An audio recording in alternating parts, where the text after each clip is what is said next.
Welcome back, ladies and gentlemen. Another episode of the Unlaced podcast. We're back on the dance floor. We're absolutely loving it and vibing this year. If you are new here, I thank you for coming along. Please give us a like and subscribe. It's how we grow. And obviously, if you've come back, you know, as I say, I always love you. So much appreciated. The last episode we had was with Maddie Brown. She's an absolute superstar. Two-time Liz Ellis diamond medalist, which is like the equivalent of the Brownlow. No woman in Australia has been able to achieve that feat, winning that twice. So she's an absolute superstar in the game and now commentating. A great episode, great chat with a lovely woman, so go back and check that one. Now this man here, you can't miss him with the mustache and also the golf swing, but he's been in the tabloids everywhere of late in Australia, and rightly so. The man Jack Jenkins, the newest on the UFC roster, mate. How does that feel? Yeah, it feels good. Really happy to be here. I've got to be honest, I feel like I've been stitched up a bit here. I thought I was coming on to Swanee and Jake. Did you? Hey, do you want to come on that? And then all of a sudden, you've rocked up to the gym. With minus Dane You've said, get in the van. We're doing the potty in the van. And I've gone, hang on, I'm getting in a big white van. Like, is there some candy in here? And I'm like, hang on, nah, it's publicity that's in there. Publicity. Like, hey, there's publicity in the van, I'm getting it. That's right. Well, yeah, look, minus Dane Swan today, but hey, we should get you on Swanee and Jake. That'd be fucking awesome. That'd be good, yeah. We've got some stuff coming up next month, so I'll touch bases on that. Yeah, beautiful. Stay tuned, actually, because it's going to be freaking funny. But, mate, what a few weeks you've had. Like, you had a adrenaline come down at all, or you still kind of been riding it? Nah, the biggest come down. Really? Yeah. So like, I reckon, I was actually saying this to my girlfriend the other day. So I was using it as an excuse for I haven't done anything around the house. Yeah, but after like my second fight, I just had this big come down where for sort of like 2 or 3 weeks, it was almost like hard to just do basic shit. Like do your washing, like you're just like in bed and you're like, fuck, I'll get up and I'll go for a run or my training or whatever. And when I get home, it's like midday and I'm like, fuck, I'm not doing anything else today. Like you kind of get like this, and I've heard other fighters talk about it. Like I've heard Eddie Alvarez talk about it where it's like, whether you win or you lose, you get like a little post-fight depression.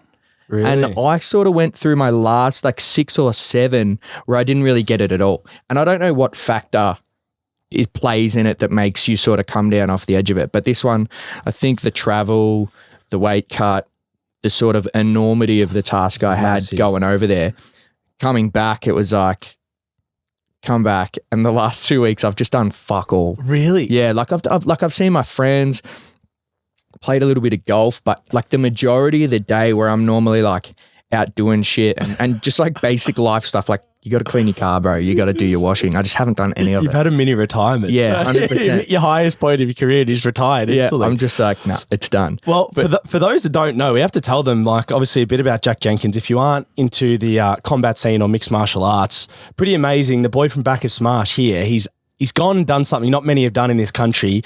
And he went over to fight in the Dana White Contender Series, which was like a do or die match, really, because to win or to gain a contract in the UFC, you had to win. And then even if you did win, it wasn't also guaranteed, was it, potentially? Yeah, for sure. So like that's that's one of the things that makes Contender Series so unique, is that every fight in my career up until Contender Series and every fight from now moving forward, winning is enough.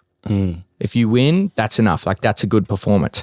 Whereas the Contender Series is so different in that you can win, but if you don't win well, that could still put your career back years. Really? Like I never looked at it like it's the end of my career if I lost or if I didn't get the contract, because I just don't see it in that. Like I always knew I was going to get in some way, and the Contender Series was my first shot, but if that didn't come off, I would have found another way. Right. But to think that I could win and still be put back 2 or 3 years in the timeline was like, fuck, that's a lot.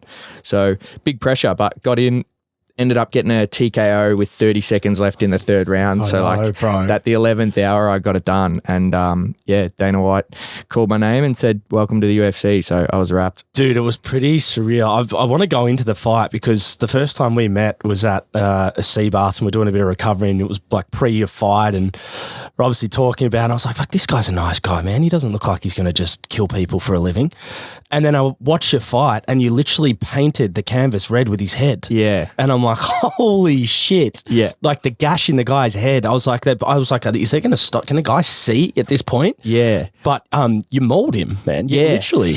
Well, look, I found out pretty early that I was significantly better than him in the grappling and that I was a lot stronger than him as well. So when it when it came time to be able to go back there, I just kept going. And we had planned for that with my coaches that at least for the first round, I was going to take him down to gas his arms out. Because what he had done, if you looked at his fights leading up to that, was that he gets people involved in these kind of brawls. He engages in this like, you hit me, I hit you type thing. And he's pretty good at getting hit, but he's also really good at hitting people back and dropping them. Right. So what I did was go, well, I'm not going to engage where he's good. Let's take him to where I think he's going to be the weakest. And it became really clear on the ground that was where it was. Yeah, because that was like a big part of the fight, and to the point where even Dana White, because I'm like, from my background, I'm like, when it comes to sport, it's just like about winning at that level. But as you touched on, there's like an element of the Contender Series where no, it's like performance too. For sure. And even though Dana White's like, yeah, he won convincingly, but like he used that term one trick pony. One trick pony, yeah. And I could just see like you were like, fuck off, because you didn't really even showcase because you're naturally a kickboxer and that's where your sort of skill set come from. You didn't really even showcase that in the fight. So it's like, fuck, you don't really know what else is left, but he's only seen that performance, hasn't he? So yeah, and he openly says that he won't watch anything on the guys coming in. He'll watch your 15 minutes in the cage, or if you don't make it to the 15, he'll watch whatever you show him and he'll go off that. So I had the other matchmakers who had put the fight together in his ear saying, hey, look, he dominated the wrestling, but this guy's actually a kickboxer. So that worked out in my favor, that he sort of went, all right, well then he's multifaceted skill set. We'll give him a go. Yeah, it was pretty amazing. I think your comment as well, I loved how you just got on the mic like, yeah, look, I agree with what he said, but I was like, fuck man, you got to do what you got to do to win here as 100%. Well. And I was like, and it's interesting to hear, because I was like, oh, I don't know why you went to the ground, but now you've spoken about it, like it's so smart. Yeah, of course. And it's like, you always... Like we look at it, the way I talk about it with my coaches is in percentages, right? So if I say, I thought I was a better kickboxer than him already on the feet, but let's say my advantage on the feet is 60 to 40. 60% of the time I would win a fight on the feet and 40% of the time he would win. Right. But on the ground, it's 90 to 10. Right, 90% of the time on the ground I'd beat him, 10% of the time he'd beat me. Which one am I going to go to? I'm going to take the odds at the 90% and take it there and beat him there, rather than go... That's an ego thing going, oh, I'm going to knock him out. I'm going to kickbox him because, I want to be that guy. It's like, no, take the avenue that is the path to least resistance to victory. Yeah. So that's what I did. And even then when you watch the fight, it wasn't like I was doing no work. Like I was going to work. The whole time. Yeah. I've actually got a real funny story about that cut on his eye. So when you get like I've never had it before, and I'm still kind of getting accustomed to like having the blue tick and, having a lot of followers and stuff. But I always check like all my messages, and anyone who sends me a message, or at the time, I'll like reply. I'll be like, yeah, I'm like thank that you. too, actually. I'm it's like, an OCD thanks. thing. Yeah. I'm like, thanks so much. Even if it's just a little like something small, I'll write back. And I checked my message request after the Contender Series got announced, and I had this message from this kid, and I won't say his full name on Instagram, but his name was Ben P. And I reckon Ben P must be in high school or maybe like something around there. And Ben P messages me and he says, hey mate, I've watched every fight I can find of the guy you're fighting. And he goes, two things, like your leg kicks will work. And he goes, and I went on this Peruvian website and I found a photo of him and his eye got cut open in a fight. And he sends me this photo that he's Googled. He's gone deep into South American media to find. And the guy, I thought his eye was split right open. And that's the only fight the guy had lost, was that his eye was split right open. And he goes, so I think if you can touch him there, his eye will split right open. And I go, I do. It was in my message request. It wasn't like, and I reply, I'm like, fuck, thanks, bro. Like, that's good as. Like, I'll think about that. And I just remember getting on the ground and thinking, if I hit this eye, it's going to fucking bust open. So mid-Contender Series, you're thinking of Ben P. I'm thinking Ben P's told me, open up this. Bastard. Yeah, I'm like, open this guy's eye. And I hit him and it splits open. I'm like, that fucker was right. How old was this kid? I don't know. I think, I haven't even looked. Was he Aussie? Like, yeah, he's an Aussie kid. He's going deep into Peruvian websites looking for gashed heads. Yeah. And he's an Aussie kid. And anyway. Jesus, mum and dad. Yeah. And anyway, I was like, fuck, that's such a good story. I have to tell that somewhere. This is the first time I've said it. That is unbelievable. That's getting clipped, bro. That was unbelievable. And anyway, then I've gone back, like, and just this week, I'm going to be on UFC Perth, and just this week it got announced, and he sent me a message and said, like, let me know when you've got your opponent. Don't you? And I was like, let's go. And I sent him a message back and I said, hey mate, just to let you know, I'll send you a family and friends code and you can get a ticket through my links just to make sure you get a ticket and stuff. And he was like, wow, that's so good. Thank you so much. Like, he's like, oh, do you reckon I could buy 2? Because I want to bring like someone. I'm like, mate, don't stress. Yeah, when I get the link and I've got an opponent locked, I'll send it out to you and you'll be right. And I was like, fuck, that's such a cool story. I can't wait to go to, I think he's from Perth, and go and meet him and be like, oh, this is a cool story. That is one of the most unique things I've ever heard in my life, bro. It pays to go through those requests. So, because you obviously you had a bit of a platform, and I think you had about 12 professional fights already before the Contender Series. So you obviously had a following and fan base. Yep. So obviously there's people out there that have been following your journey the whole way through as well. Have you seen a shift, like obviously the blue tick and even just the attention, the media, since winning that Contender Series fight? Yeah, for sure. Like I think my support base was like really localized. Like I was heavy,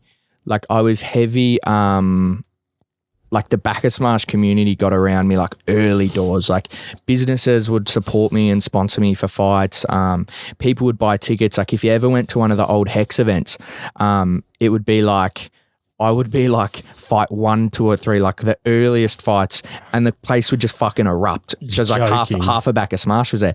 And then they would all leave, and like there were some fights where there would be people around, obviously, but like I remember one night where I fought middle of the card, and then by the end of the card, it felt very empty in there because there'd sort of been 250 people who had gone, oh, we came to see Jack, let's leave. And that, in a sense, being a fighter who can sell tickets really helps you with things. Like I probably wouldn't have got my title shot at the time I did had I not had a bit of a reputation for selling tickets and that sort of stuff. So I think just having don't try and be an international superstar first, because that will come if you handle, if you handle the growth. Try and be like a superstar for your area and, really embrace that, which I've tried to do with Bacchus Marsh. And then I'll try and grow that. All right, Bacchus Marsh knows me, and, I'm proud to be from there, and people are proud to sort of have me from there. And then I'll try and go bigger. Like, all right, now I want Melbourne. Like I want to be known as like Melbourne's guy, like the state and the city and the area. I want to be that. And then eventually you try and build it out and be like, all right, now I can be one of Australia's champions. That's one of the things I noticed the first time I'd met about you. I was like, you were already thinking about how you market yourself post-fight. You were obviously thinking about the fight, but you're like, when I win, I've got a strategy, or there's things that I would like to promote. And I was like, fuck that. I love that shit. Because I was like, in most sports, particularly in Australian sport, like everyone's kind of like humble. You don't see people calling like, yeah, we're going to win this week. Oh, I'm going to have 30 points in the NBL this week on this guy. Like no one calls each other out or anything like that. But UFC, it's like the best part of the sport. Yeah, and you have to. Like there's no option not to. Like my ability to make money in a fight is 15 minutes 3 times a year maybe. Right. But my ability to make money and set myself up for a life after fighting outside of that is so big, which is why I was telling you, I don't care if you've got 100 followers on your podcast or 1,000 or your ESPN. Like it doesn't bother to me. If you want to take the time to interview me and have me on your show, I'll do it. And obviously there's limits to that. If I'm getting ready for a fight, I'm going to cut it down and that sort of thing. But at the moment where I'm, have a little bit of time, I just want to do as much as I can, tell as many people as I can my story and get out for that. So how important, like who are some people in the UFC that you would look up to in regards to like showmanship and like the promotion of, like there's obviously McGregor. Yeah, for sure. Do you reckon you'll fight again just on him? Yeah, 100%. He'll come back. Is it possible for that long? Like because in most sports, when you take a big break, I mean, unless he's training actively, but it doesn't look like to me he's smoking cigars and drinking whiskey everywhere I see him. The one thing is I just don't think anything that man does you can write off. It's like everything he touches turns to gold. Yeah. It's like why would you write him off? And he's been written off so many times before. It's highly unlikely, and it would be so big if he did come back and do it. But, I know personally from people who have left the game and things like that when you come back, it's very different. Like it's a different landscape every 6 to 12 months. And if you leave and come back, you get left behind real quick. So it's an uphill battle for him. But if anyone can do it, it's Connor. Yeah. Is there anyone else outside of him that you like sells a fight really well? Or I really like Sugar Sean O'Malley. A little left field one, I really like Daniel Cormier. Daniel Cormier was different because he did it his way, and he didn't try and fit any mold and like be outlandish or anything, but his character was just really endearing. So I found that people really liked him. That's why he's so good on the other side now as like a reporter or a broadcaster. Exactly. Yeah. I love Colby Covington, and people hate that. People are like, puts eyes on the TV. But it's like Colby, like, from all reports, everyone who meets Colby, like outside of very Colby, different. apparently it's like he's just a G, like a good guy. And the thing is, why I have the respect for him is that like he was gonna get cut. He got told by the UFC, you are going to get cut. You are too boring. And he knew, he goes, well, I can't suddenly overnight turn into a fucking kickboxer who's knocking people out. I have to be a wrestler. So how can I not get cut from the UFC? So he just went, I'll be as outlandish and wild as I possibly can. Jeez. And it is, I think people underestimate how hard it is to do that. It's very, very easy. And I've been a victim of this myself, and I've seen so many people do it. And for some people, it is their personality. But it's very easy to sit there and answer interview questions and say, oh, I don't know. The best guy's going to win, and be vanilla. And that comes easy because you're not putting anything out there. There's no risk in it. But to be Colby and just be as far outlandish as you can and almost put on this act and then have to back it up by actually doing the work to train and get to the fight. That's so hard to do. Right. So more so than anything he says, I just respect that he's done that and put himself in the position he's done by doing that. I never knew that about him. That's so fast. Like, it actually doesn't makes me give him a little bit more respect than I did. 100%. Because the way he was, I was like, this guy's a fucking dickhead. Like, he's someone's got to dickhead. knock him out. But that's what he is. He goes. But then he was winning fights too, and then I was like, oh my God, bro, someone knock this guy out. 100%. And it's like, if you're going to watch, I don't care if you want to watch me lose or watch me win. Like, just watch. Yeah. Buy the pay-per-view. I thought, just speaking of the guy that actually did beat him, Kamaru Usman, I didn't think anyone was ever going to beat Usman. Yeah. I was pretty shocked with that. Yeah, I'll show you a clip of me calling Leon Edwards beating him. Did you really? I did a podcast the week of the fight. Why did you call that though? I thought the 5 rounds suited Leon. And I have, when I bet on certain things, and if I'm asked to pick something, I like to look at how people are in the lead up and the storyline and stuff. And one thing I look for is if anyone says anything about moving away from what they're doing. So a good example is like, I'm leading up to a fight and I get asked a question about a Marvel movie I'm going to be a guest star in. And I start saying, oh, I'm so excited about doing this Marvel movie. I'm really keen to get into acting after I retire, whatever, that sort of thing. And Usman was talking a lot about moving up to light heavyweight. He was like, I'm going to beat Leon, and then I'm going to go to light heavyweight. And for me, that was like red flag. Like, nah. His head's in a different spot or something. Not that. Like, and he came in and he dominated most of the fight. So, like, against that. But my thing was look for little things. And I thought their first fight was really close. They've both gotten a lot better. I think Leon has the tools to get it done. And he did it. Wow. And how good, man. Yeah, and how good was the post-fight headshot? Yeah. I was like, let's go. Yeah, bro, it was fucking big, man. I was like, a lot of people were shocked in the UFC community with that because I think Usman was like a bit of a golden boy with Dana. Like, he's one of the best of his generation, if not ever. Yeah. And then to get stopped by Edwards, I was like, shit, that's a fucking hell of a fight. Yeah, but then also like after he lost, like, the way Usman dealt with the loss is so endearing. Like, I find the way you look at people after they lose. Like, I've gone especially like their first loss. Yeah. As well. And I've just gone so hard towards liking Usman more since he's lost because he just handled it so well. He's like, everyone loses, I'll come back. Congrats to Leon. I hope he enjoys his time as the champ.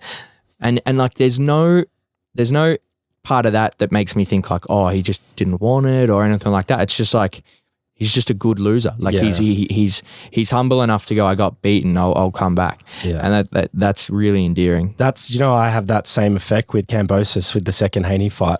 Same thing. Because I'm like, fuck, man, the guy was just a better boxer, but you can't knock Kambosos. He threw everything he had. But the way he lost, like 2 fights on his home turf, the way he lost, like, I gave him a lot of respect. For sure. And like, he kind of knew after the first one that they had the rematch clause. So that fight, that was just one part of what he knew was a 2-part fight. So he couldn't give away too much in that fight. But now he knows he'll never fight Haney again. Yeah. There's no real way he can ever get back there. He might take some different routes and get some big fights, but he'll never get that fight again. Yeah. So for him, it's what am I holding on to other than to say I got beaten by a better boxer? So credit to him. Yeah, true. Very good point. Now to jump back just to, because I do want to go into a little bit of the background after the UFC, but just to like grasp what you have achieved, like you're at the pinnacle of mixed martial arts in a sense in the UFC. Like, is that a bit surreal to like so surreal claim yourself as a UFC fighter? Legit. I mean, when I met you, you were lugging this fucking UFC backpack around, and me and Jordy. And Jordy was taking the piss out of me. Like, I've got a UFC backpack. A UFC fighter. Yeah. There's a good story to that backpack. My the biggest coach, backpack I've ever seen. Yeah, it's a big backpack. Well, you got to fit your gloves and your shin pads in it. Oh, there's the size of my body. That's cap. That is a massive cap. My coach, whose gym is just up the road here, he came back from coaching Dan Kelly, who's a UFC fighter, and he gave me the bag and he was like, here you go. Like, and he kind of gives out little bits and pieces to the guys because he gets a heap of gear when he's in the UFC. And he said, you can have the bag because I know when you're in the UFC, I'll get another one. So you'll pay me back by getting in the UFC. That's mad. So I just like, that backpack's like a totem. It's like I carry it everywhere. It's like, no, I'm going to get another one to give back to him. So that's pretty cool. But yeah, to answer your question, it is 100% completely surreal. And like, I love it. I reckon it's the coolest thing ever. It's so cool. What do you do? I'm a UFC fighter. Yeah, 100%. And you can say it now because I would get asked that question for like the last 6 years and it would be, what do you do? And I would say, I'm an MMA fighter. Yeah. Okay. And they would say, but like, what's your job? And I'd be like, well, I do some coaching on the side to keep money coming in and I just scrape by paying my bills. But what I do is that's what I do full time. Like all my energy goes into that. And that people sort of can't comprehend that if they're not in the space. It's like, oh, okay. But now people can say, oh, what do you do? And I say, I fight in the UFC. And then that carries a bit of weight. And it's just like, just shut them out. Yeah. And it's like, that's pretty cool. And it's like, it is pretty cool. Yeah. But like there's parts of it. I was out in Melbourne at the convention center a couple of weekends ago. And I was with two of my good friends who I also coach, and they've also had a couple of amateur fighters, real good fellas. And we were just like walking around, like doing our thing. And then these three dudes came running up to us and they're like, yo, Jack, can we get a photo? And I was like, yeah, of course, boys, of course, come in. Like, we got a photo. And then then you could see other people looking at us, like trying to figure out who I was that they would want to take a photo with me. That's the best part. And they're looking around like, I wonder who that guy is. And then I was like, thanks heaps, boys. Like, fuck. And I was like, I'd never been asked for a photo before outside of like at a fight. Like there's some guys at fights who would ask me for a photo. So in broad public. In like public by guys who I've got no idea. And they walked off and I just turned to my two friends and I was like, fuck, that was pretty cool, wasn't it? And they were like, yeah, that was really, that was really cool. Oh man. And ended up, those three boys, they tagged me on Instagram and I was like, yeah, we're at Crown, come for a beer. And they just came out and partied with us all night. Bro, you're a man of the people, aren't you? Yeah, I fucking know. Jesus. It's like those guys forever. Like I'll remember those guys forever as like, they're the first dudes who ever asked me for a photo, like when I got in the UFC. And, I believe that I'm going to stay in the UFC for a long time and have a big career and have a big following and that sort of stuff. And I'm going to do the work to get that. But I'll always have that moment. It's like, remember when the first time I got asked for a photo? It's like I tried for 15 years to get in the UFC. And that was the first time anyone ever recognized me. That's pretty special, bro. Yeah, real special. You know what's special about that to me is the fact that you are going to remember them. Yeah. Not the other way around. Yeah, for I sure. think it'll be them. They'll be like, fuck, we met Jack Jenkins. Where you're always like, no, I'm going to remember those street kids. Yeah. Well, what the fuck? Yeah. we were out at Crown and one of them was like, hey, is it weird if I FaceTime one of my friends to prove that I'm here, like having big drinks with you? And I'm like, get him on the phone. Get him on the phone. Yeah. So out the back, because obviously Dana said what he said to the cameras and stuff, but like when you knew you were in the UFC, did you have some conversations with him? And like, I guess just through some of those conversations you potentially had, what's he actually like? Because I actually think as like a business operator and a CEO of like a sport, he is unbelievable. The amount of shit that people try to throw at him and he can duck and just come back at you brutally. He handles things so well. Yeah. Like when we went out the back, he came and everyone who gets a contract, he kind of comes around and we have handlers. So we have people who are like taking us, you sit here, you wait here, you're next for the interviews. And then Dana has his own kind of handlers that keep him like moving because otherwise he'll stand and talk for ages. Yeah. So he came to me and he gave me a bottle of Howler Head and I already had my happy dad. Because I remember I told you I was going to call out. I was like, Did you call out Nelk or Salim? Nelk and Happy Dad. Oh, you called both? I did both. So I said to you when we're in the when we're at the sea baths, I was like, nah, after my fight, I'm going to call out. I want to play golf with the Nelk boys and I want a Happy Dad deal. So my homie who got a ticket to the fight, I got him to bring Happy Dads in. So then when I walked out and I got my contract, he's like, here, and he gave me 2 cans of Happy Dad. So all my interviews when I was walking out the back, I had these 2 cans of Happy Dad with me. Marketing genius again. Well, it's like you got to fucking... Anything come of that though? Or well, we're like in talks with them, and like I'm DMing with Salim a little bit. Like we just get the fuck out. Yeah, we talk. Salim the dream. Yeah, Salim the dream. I'll show you. We should get a video up of his golf swing. He sends me a video of his golf swing, and I'm just like, oh, that's good. Yeah, because I saw you put up a story yesterday, and you tagged him of your golf swing. Yeah. And I was like, what the fuck? I was saying to Geordie on the phone, I'm like, bro, he's tagging Salim the dream, bro. Yeah. No, we talk. Like he was asking me about Islam and Charles and that sort of shit. Like he's just he's a cool dude. Like probably like. Not too dissimilar to like me, you, Geordie, who would probably hang out with us. He seems like relatable. Yeah, like he would hang out with us. So, I was like, fuck, I want to play this game. We actually, after my fight, it just worked out really well that Salim was coming to Vegas to film some shit. And he was like, I'll book us in for some golf Saturday morning. You keen to come? I'm like, yeah, let's play match play. How much a hole? Like, and he was like, oh yeah, whatever. And then it got to Friday and he ended up having to do some filming shit. So we didn't play golf. But I'm sure I'll get that game eventually for putting that out there and trying. I'll get that game and hopefully the Happy Dad deal comes with it when they launch here in Australia. I'm sure it won't come before that, but that'll be good. But yeah, Dana out the back gives me the howler head and I just sort of said, yeah, I kind of agree, like one trick pony. And I said, I think one thing that happened was that the no crowd and the pressure of the environment and like just walking out with no music and none of the things that you usually can hold on to stay in your rhythm, it threw me off a little bit. So, maybe I could have done a little bit more on the feet before I took it to the ground and stuff. But I'm happy. I'm just happy I got the contract. And Dana goes, you dominated. He goes, your mount was so fucking good. He's like, your mount was slick. You dominated, buddy. And then when I said the arena was a bit different and stuff, he said 100%. He said, you're not the first person to say it. It's the UFC for a reason. It's hard to get into. It's a big event. And then he sort of got pulled away by his guys. And I was like, well, I was real happy with that conversation. That's crazy. And for me, I'm like you. I have nothing but respect for Dana as like a businessman. He's so smart. Dude, he's just genius. I love his press conferences. Yeah. And I remember because I've wanted to get in the UFC since I was a kid. So I would watch his press conferences when I was a kid. And I come from like the fucking vanilla bullshit AFL media that you come to, and then he's on the press conference going, no, fuck that guy. Yeah. That's fucking bullshit. And I'm like, yeah, this one of his fighters, fuck him. Yeah, man. yeah. He's like, he's pays him as one of his fighters. And like the media, he's like, fuck it, like goes off at people and shit. And I'm like, well, that's pretty cool that he just does it his way. Yeah. And he's not, pressured into folding into a certain lines that people expect of someone who run a $4-5 billion company. Yeah. So that's cool. And talking to him, I reckon exactly what you expect is exactly what you get, except maybe a little bit more approachable and friendly, like super friendly. Right. Yeah, because we only see the firm,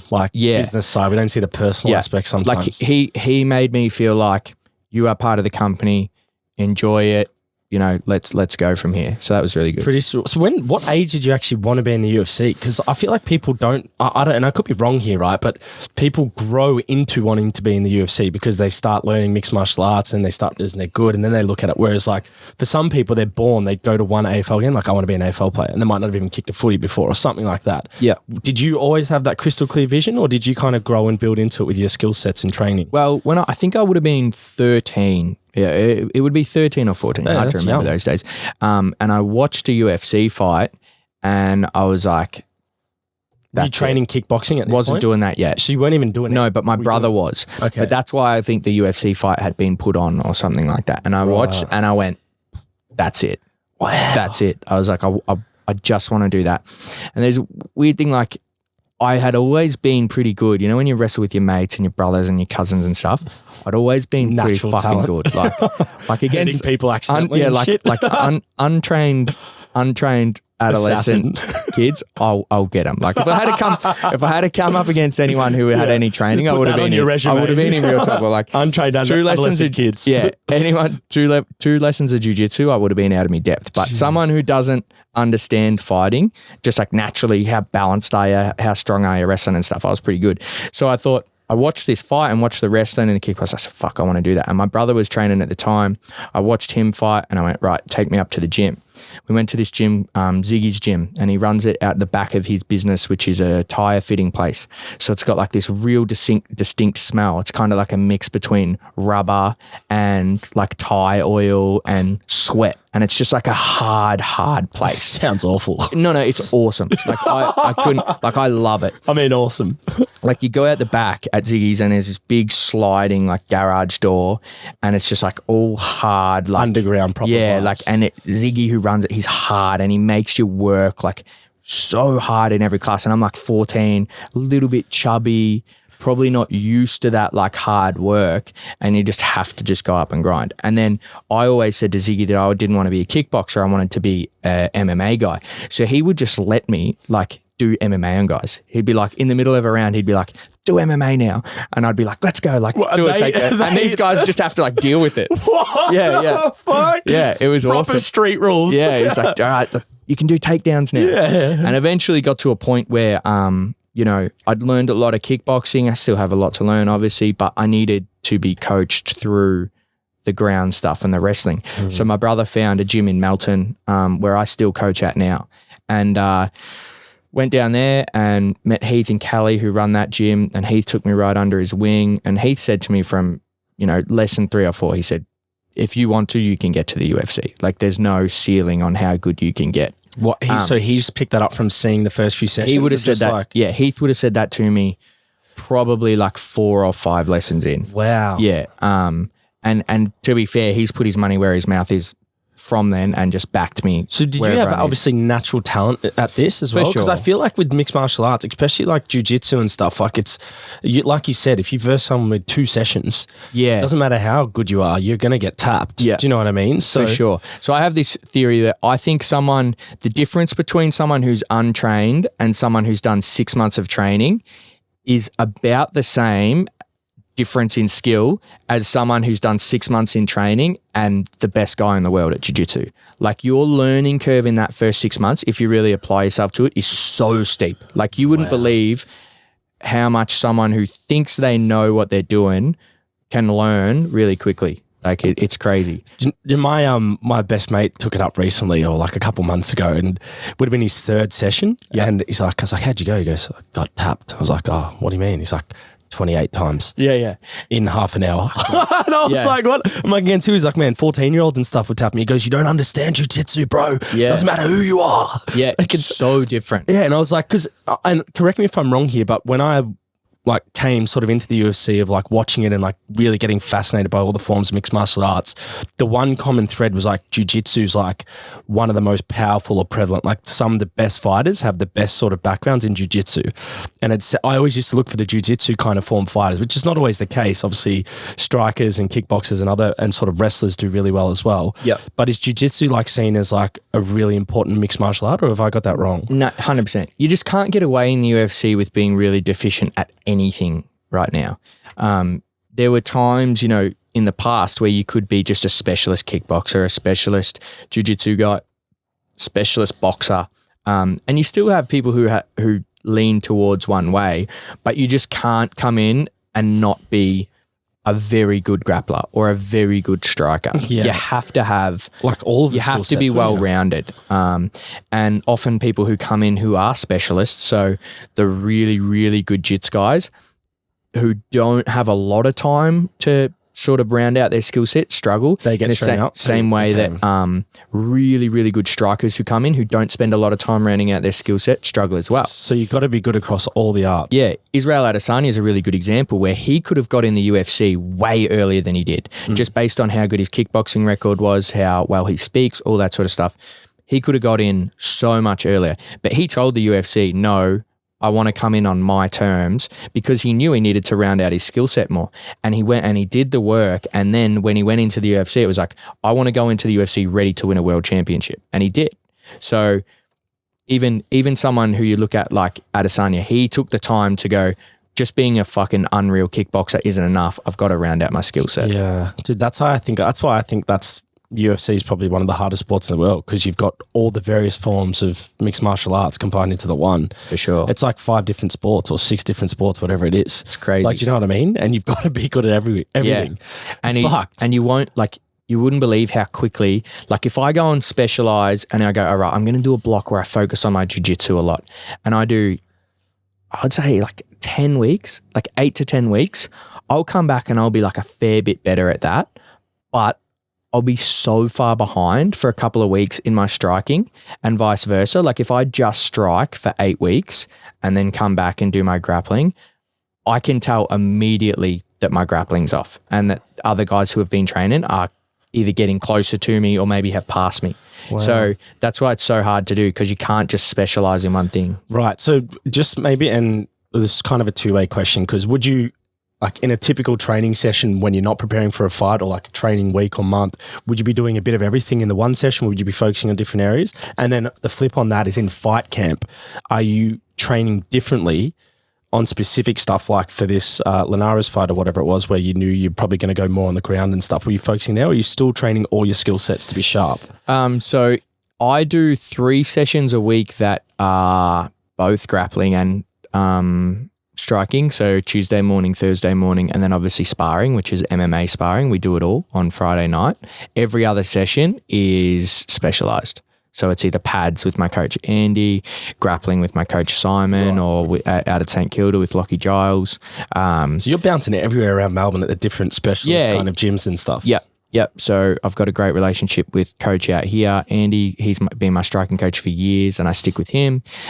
Simon is sort of my MMA coach, and he does most of my grappling. But when I want to do some specialist jiu-jitsu stuff, I head out to Lockie Giles in St Kilda. Fuck, man. Pretty cool, huh? So the reason why I wanted to ask about when we're thinking of the UFC, because right after you got your contract, I think you spoke about like how straight away you've gone from just being a pro MMA fighter into the UFC. And then once you've got that contract, you're getting toured through the UFC headquarters by Forrest Griffin. Yeah.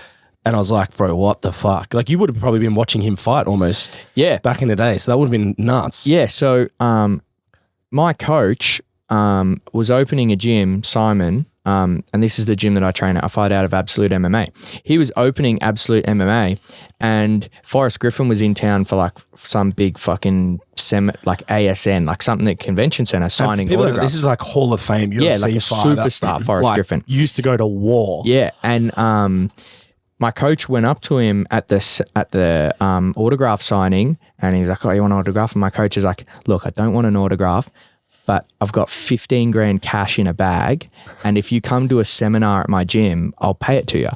And Forrest is like, "All right, fucking done." So my coach organizes this seminar by waiting in line for an autograph and goes, "I've got 15 grand cash, come to a seminar at my gym." And Forrest is like, yeah. And my coach goes to give it to him. He's like, "Don't fucking give it to me here." So he ends up like taking it out, and we do this seminar, and my coach in Melton goes, "Hey, Forrest Griffin's doing a seminar." So we caught the train in together, me and my coach and a few others, and I trained with Forrest. Whoa, yeah. bro. And I was like to Forrest Griffin, I took my photo with him. I'll show you the photo. I've got this photo with Forrest Griffin, and I was like, how old are you here? Oh, probably 15 or 16. So you're a kid. Yeah, like I'm a kid. And I take this photo with him, and I'm like, "Hey, Forrest, I'm going to be in the UFC one day."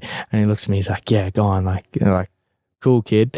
And then before Contender Series, I sent him an email and I was like, "Hey, Forrest, this is me and you. I told you I was going to get to the UFC.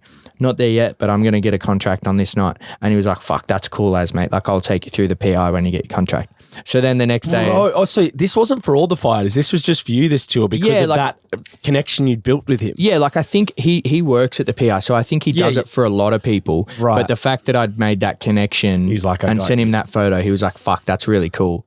So yeah, Dude. that was, it's again, another one of those things, and like people call it different shit. Like I hate the word manifesting. Like I fucking hate that word, but that's just me. Like I think if you can see something happening and you courageous enough to say it out loud and try and follow it, then, you can get there. Yeah. So what's your way? Because I feel like with your fights and just the way you described it, even old mate Benny P here, like you're visualizing how things are going to happen or take place.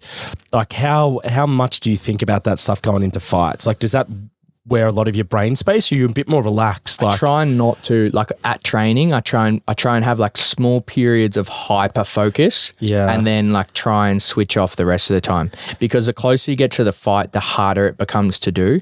Like the week of the fight, you pretty much, it's like you're intoxicated with the fight. Like you really struggle to think of anything else. So if I'm 8 weeks out and I've got to spare a couple of hours and I'm like, fuck, and start thinking about the fight, it's like by the time you get to it, it can be really exhausting. So I try and block it out when I'm at training, hyper focus. What can I do right now that's going to help me in 8 weeks' time? How fit can I be? What skill set could I develop or sharpen a little bit? But then outside of that, I try and like switch off it completely, whether that's like playing golf or like some video games or reading a normality, book. right? Yeah, 100%. Because otherwise, then if you don't do that, then when you go into fight camps, you know they're not going to be fun and you're going to hate it. Yeah. And you want to try and enjoy that because you want to keep fighting as much as you can, right? For sure. And like, you know, when I hang out with Geordie and play golf or whatever, it's so nice because Geordie fucking hates talking about footy all the time because all he ever gets asked about is footy. And half the time I'm over talking about and thinking about fighting all the time. Yeah. So we just talk shit. Yeah. Like we talk about hammering each other. Yeah, like just talk about nothing. And it's like, well, this is kind of nice. Yeah. And that's with whoever I play golf with. You just talk about random shit and get your mind off stuff. So I think that's really important for everyone. How do you cope with fight camps? Are you pretty good with them? Because like when we caught up that time, I think we went like, you were like on your diet, but you're like, well, I might not come there for dinner. I'm like, no, we're going to like this healthy fish place. She's like, oh, actually, yeah, I'll come. Yeah. And then I accidentally ordered you an extra fish. I'm like, fuck, George, I think I might have lost him his fight. He's going to put on some weight. He's going to put on some weight. I actually said that to him, like, fuck, bro, I hope he doesn't lose that fight because I got him an extra grilled fish there. No, the grilled fish was good. I'm pretty, because I'm real. Like I said to you boys, I can't really come. Like, because I'm so strict with it, I don't really struggle. Like I woke up a kilo and 1.2 kilos overweight on the morning of the fight. So I only had to cut a kilo on the day of the weigh-in, which might sound like a lot to someone. Yeah, to me that sounds like holy shit. That's fuck all. Like I know people who cut 6-7 kilos on the day of the weigh-in. Oh, that's not healthy. It's gross. It's disgusting. But yeah, so yeah, dealing with fight camp, I feel like I'm pretty good. You just get better at it with time. And the thing I've learned is that you're going to feel shit at times and you're going to feel really good at times. And don't let either one like trick you. Like just know that when you feel real shit, you're not really shit. You just feel really shit. Right. And when you feel really, really good, don't let it change anything you're doing. Just stay the course. Make your plan at the start of the week.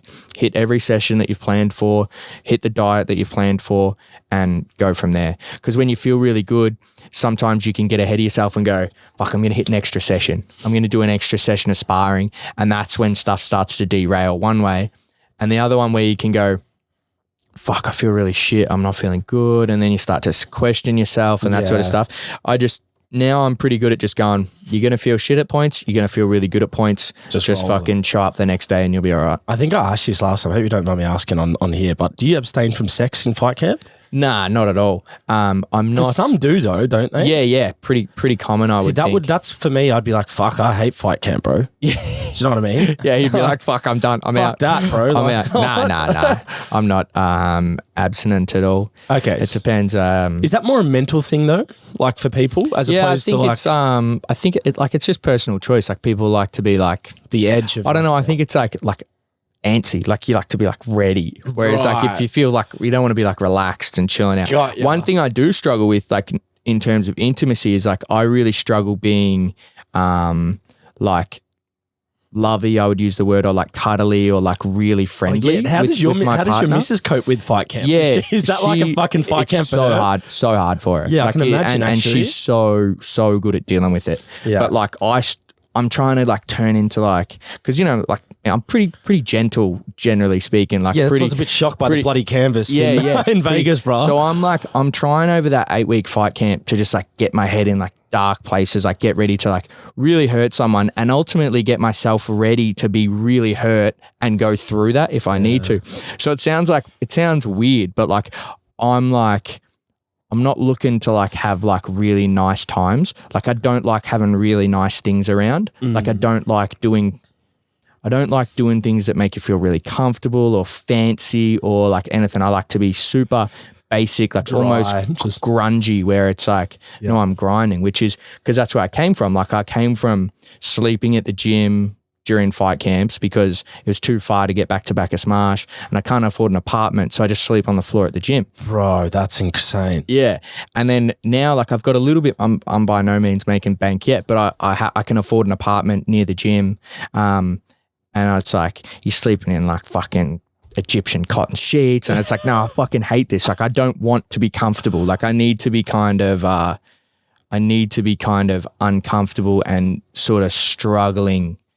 I don't need that, but I like to feel that kind of Like grind. it's a bit of a, it's a tough place. You don't want it to be a nice place. Yeah, I don't want everything to go smoothly. I don't want everything to be comfortable. I don't want everything to be nice and friendly around me. I need a little bit of, a little bit of war in a sense. That's, you know what's funny, right? Do you know Chris Terziewski? He's over this boxer, a heavyweight boxer. No. Anyway, so he beat Paul Gallen, not the last Paul Gallen, okay. He fought 2 in one night, but the one before that, he beat him. He's like a pro fighter out here. Yeah. But he's a Victorian or Australian champion. Anyway, he's such a nice guy. And I'm sitting there and I'm like, bro, how do you like knock people out? Like, like what? Because I was like, the nice ones scare me, you know, when you can't see the switch. And he was saying when he goes into fight camp, he needs to go into like this really dark place. Like similar to what you said. And it was so fucking funny. He said the day of one of his fights, his missus came home with a puppy. And like, he's like, what the fuck is that? No, don't bring that near me. Cause like I'm in a dark place and I want that fucking little thing bringing me into this soft spot. Yeah. And it's like just exactly what you said. I was like, fucking hell, it's for him too. The same thing. No, that doesn't shock me at all. People need to take themselves there in the different ways. Fuck, man. But yeah, that's just me. I prefer to go a little bit dark, and I run at night, like always run at night. Like the darker the better. Like, yeah. This guy's nuts now. Now I'm starting to see why. Yeah. That bloody canvas. And I always, like, I do weird shit that's like again, like weird shit that sounds like cliche, but like I live in. Can you tell me all the weird shit that you do? Yeah. So I live in Collingwood, and I'll run up past and through like the G, Rod Laver, that sort of shit. And I run and I'm gonna be here one day, but I'm gonna be fighting. And it's like, that's like 3, 4, 5 years ago, that might be far-fetched. Whereas now that's fucking like, it's almost a guarantee that I'm going to fight there. So I'm like running past there at night and I'm like, fuck, this is like my city. Like I do the work here. Like I run the streets here and I've been doing it since I was young. And like you're telling yourself like, I'm going to fight at Rod Laver and like these guys are going to come here and they're going to come into like my town. And like you just get yourself like all worked up as you're running. Are you listening to like Rocky music or some shit at this point? Like just crazy whatever. Shit? Like it depends. Sometimes if I need to just sort of clear my head out, I'll run with no headphones. Yeah, I love But that. if I just feel real good and it's like one of those nights, like it's raining, I'll just chuck the jacket on, the beats on the inside and just fucking go ham. Like, watch out for that black hoodie around the G at night. Yeah. Like, this guy's like a UFC fighter, Jack Jenkins. Yeah, like a couple just marking his territory. Yeah, a couple of weeks ago I was running up beside the Yarra River, right in that precinct, like near Rod Laver and that. And I'm running up fucking in the zone. And then this fucking guy stands out in front of me. Like I can see him like 20 meters away and he just stands in front of me like he's going to stop. And I immediately, in like the 6 seconds before I got to him, I'm like, if he fucking tries to stop me, he's going to get laid out. I'm like, if this guy tries to stop my run, it's going to be trouble. And then as I get closer, I realize it's one of my homies from Bacchus Marsh. And he's like, and he's on his way to a concert in the city. And he's like, it's a Saturday night at like fucking 9 o'clock at night. What the fuck is Jack doing running near the Yarra River? And I'm like, this cunt better not get in my way. And like, I didn't even stop to say hi to him. Like I wave and just like, fuck, you're in the zone. Bro, it's like that, what's that Wedding Crashers scene? He's like, yeah, you almost nunchucked you didn't even realize. Yeah. Put that in the background of that. I didn't recognize that was you. I was just running straight through it. No idea. You almost had a near-death experience. Yeah, I would have just fucking... Here he was just waving at you. Yeah. Fuck, bro. Fucking Buddy Franklin, him just trucked him. Oh, anyway. I love it. Now, you mentioned it before, and we're going to round up in a sec, but you mentioned it before, the Perth card in Feb. So that's coming up for you, man. Do you have any insight of what's going on there, the dates, times, all that sort of stuff, who you may be fighting? Or No, it's been indicated that I'm going to fight on the card because I asked to fight in December and they sort of said, hey, look, probably better if you wait. And then as it turns out, I've had a couple of like infections and stuff like that I needed to sort out. So December probably would have been a stretch anyway. Yeah. So February is really good timing for me, and I'm sure I'll hear an opponent sometime in December. They'll sort of run the opponent by me. I'll okay. I don't really care. We're gonna run it by Benny P as well. Or? Benny P will be on my there'll be like my 2 coaches, my brother, my missus. Benny P probably comes like 5th or 6th on the list of who gets. I'm going to call it now. Call this outlandish, but this is on the. He's going to be in your fucking backroom team at some point. Sometime 10 fights in or something, he'll be there like strapping hands or something. Yeah, we'll have to. If you come out to Perth, we'll have to do like a little 3, like me, you, Benny P, like a little snippet or something. That'd be good. It just fucking amazes me, that story. Yeah, it's awesome. Oh, that's going to be exciting though. So potentially February in Perth, a home card. Who else will be on that? Jimmy Crute, Jack Della Maddalena, Volko, Whitaker. Maybe shit. Bam Bam. Like it could be genuinely absolutely stacked all time. Dude, the Australian fucking UFC market is booming. Oh, Australia and New Zealand obviously as well. But fuck, we are good. So per capita, we purchase more pay-per-views than anywhere in the world. Wow. Yeah, so that's why they love our market so much.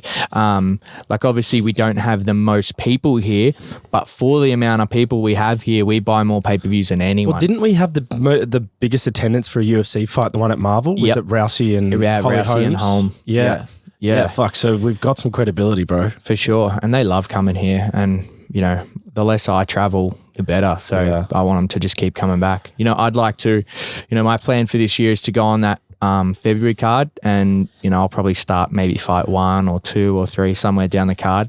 Then I want to go overseas and have a couple of fights in America, and then I hope the UFC comes back here in November, and I want to fight. And I think by that time I'll get 3 wins, be the end of the year, and I'll be pushing for, like, if it's a fight night, to be like up there on, you know, in the top 3-4 fights on the card. So, you know, big year 2023, and I'm just gonna fucking go handlebars down and you just said you hate manifestation. You've literally just described all of yeah. I don't hate it. I don't hate it. I hate the word. I hate the word too sometimes. I had someone tell me once that they manifested, like they just manifested, they wanted this pair of shoes, and that they manifested that these shoes would be at a certain store. And since then I'm like, don't tell me you manifested so they ruined it for you. Yeah, so like, you know, people can say, like, I just respect people who call their shots more than anything. I love how you just described out all of 2023. That's mad, bro. Yeah. I think that's pretty cool. Just on that, because we've been running this segment, and it's kind of the final question of how we end the podcast, but kind of associate 3 kind of key traits to success for people in sports or business, and probably all are important to you, but just one that really hits home to you and resonates to you if you could. So out of drive, resilience, and ambition, one that kind of you've associated with your success and getting you to where you are. Yeah, resilience for sure. Sleeping drive, at gyms, man. What is it? I didn't know you were drive, sleeping at gyms. resilience, and ambition. Yeah, like it's awfully all 3 of those. But resilience is the main one, because you can have the other 2 and you get knocked down and then it's all over. Like the resilience is you just, the one, you know, guarantee is that you're going to struggle. Like you're going to struggle at some point. So just be resilient enough and believe in yourself and the position you're in enough to keep going when you do. Well, dude, Jack Jenkins, mate. It's been a hell of a show. Thank you. On the UFC, mate. I'll see you again for fucking Jake and Swanee. Oh, yeah, we're going there. Yeah, done. We'll get you on Swanee and Jake. It's coming. Beautiful. But pleasure, bro. Thanks very much. It was good to be here.